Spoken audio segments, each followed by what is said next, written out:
I'm Indian Cadet Alcantara. Today I discuss the MARPOL Annex IV. The International Maritime Organization, or IMO, MARPOL Annex IV regulates the discharge of sewage from ships. Compliance is crucial for protecting the marine environment. This report outlines the key requirements ship must meet under MARPOL Annex IV. Categories of sewage. Annex IV categorizes sewage into three types: black water, gray water, and bilge water. Black water sewage discharged from toilets and urinals. Gray water sewage discharged from sinks, showers, and laundry facilities. Bilge water accumulated in the ship's bilges, often containing traces of oil and other pollutants. While not strictly sewage, its management is often linked to Annex IV considerations due to potential contamination. Discharge standards. The core of Annex IV lies in its discharge standards. These standards vary depending on the ship's type, location, and types of sewage.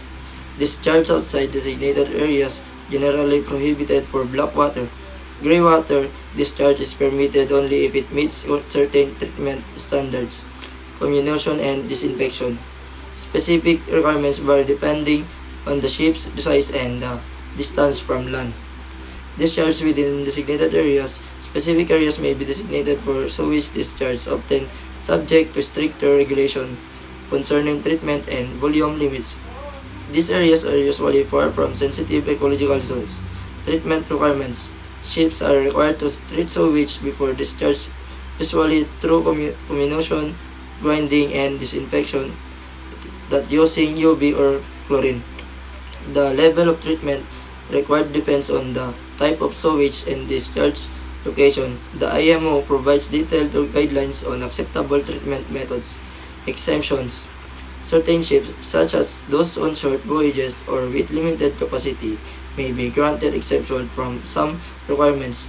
However, these exemptions are strictly regulated and subject to specific conditions. Record keeping. Ship must maintain detailed records of all sewage discharge, including the location, date, and type of sewage discharge. These records are subject to inspection by port state control authorities.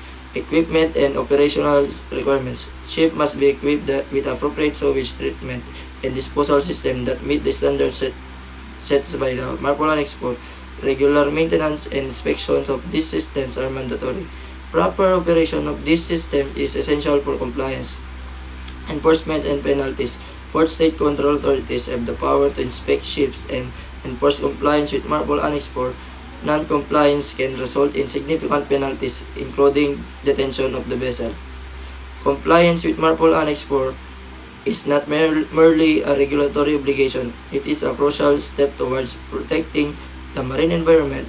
Ships must be adhere to stringent standards for sewage treatment and disposal, maintain accurate records, and ensure their equipment is properly maintained and operated.